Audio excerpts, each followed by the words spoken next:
வணக்கம். சாந்தி சமையல்ல இன்னைக்கு நாம பால் கொழுக்கட்டை செய்ய போறோம். எப்படி செய்யறதுன்னு பார்க்கலாம்.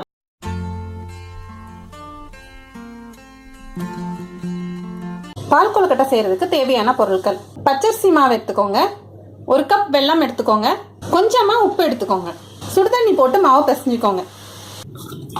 மாவுல கொஞ்சமா உப்பு சேர்த்து அதை நல்லா சுடுதண்ணி போட்டு இந்த மாதிரி பிசைஞ்சிக்கோங்க. இது ஒரு 10 நிமிஷம் ஊற வச்சிருங்க. வெல்லத்தை கொஞ்சமா தண்ணி விட்டு கரைச்சி கல் மண் எல்லாம் நீக்கி ஃபில்டர் பண்ணி எடுத்து வச்சுக்கோங்க. இது பாகு காய்ச்ச வேண்டாம், வெறுமனே கல் மண்ணை நீக்கிறதுக்காக மட்டும்தான் தண்ணி ஊற்றி கரைக்கிறோம். ஸோ இதை அடுப்பில் வச்சு கரைச்சி எடுத்துக்கோங்க. 10 நிமிஷம் ஆயிடுச்சு.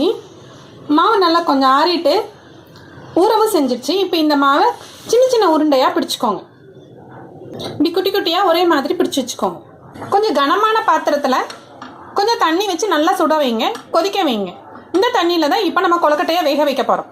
அடி கனமாக இல்லைன்னா கொழுக்கட்டை அடியில் போய் ஒட்டிக்கும். தண்ணி நல்லா கொதிச்சிருச்சு. உருட்டி வச்சுருக்கிற உருண்டைகளை அதில் போடுங்க. கொஞ்சம் தண்ணி கொதிச்சதுக்கு அப்புறமா இதை கிண்டி விடுங்க. இப்போமே கிண்டி விட்டால் கொழுக்கட்டை தண்ணியில் கரைஞ்சிரும். தண்ணி நல்லா கொதிக்க ஆரம்பிச்சிருச்சு. இப்போ அதை கிண்டி விட்டால் தனித்தனியாக உதிர்ந்து வந்துடும். கொழுக்கட்டையை நல்லா வேகிறது வரைக்கும் கொதிக்க விடுங்க. பாத்திரம் கனமாக இருந்ததுன்னா அடியில் போய் கொழுக்கட்டை ஒட்டாது, நம்ம கிண்டுறதுக்கும் நிறையா தேவை இருக்காது. கொழுக்கட்டை சீக்கிரம் வெந்துடும். கொழுக்கட்டை தண்ணியில் 10 நிமிஷம் நல்லா கொதிச்சிருக்கு. இந்த கலர் மாறிடுச்சு. இப்படி கட் பண்ணி பார்த்தீங்கன்னா உள்ள மாவா இல்லைன்னா இது வெந்திருக்கு. இது மாவு இல்லை, நல்லா வெந்திருக்கு. இப்போ இதில் வெள்ளைப்பாகு சேர்த்துக்கலாம். கரைச்சி வச்சிருக்கிற வெள்ளத்தை ஃபில்டர் பண்ணி சேர்த்துக்கோங்க.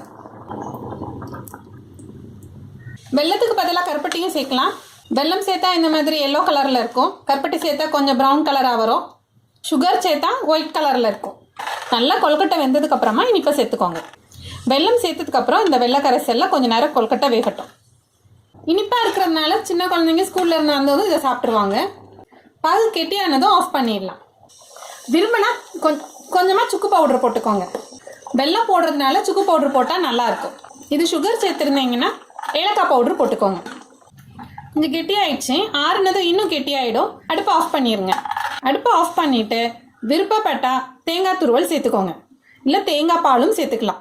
ரொம்ப சீக்கிரமாக இதை செஞ்சிடலாம். சின்ன குழந்தைங்களுக்கு ரொம்ப பிடிச்ச கொழுக்கட்டை இது. பால் கொழுக்கட்டை ரெடியாக இருக்குது. சமைச்சு சாப்பிட்டு பார்த்துட்டு எனக்கு கமெண்ட் பண்ணுங்கள். இந்த வீடியோ உங்களுக்கு பிடிச்சிருந்ததுன்னா லைக் பண்ணுங்கள், ஷேர் பண்ணுங்கள், சப்ஸ்கிரைப் பண்ணுங்கள்.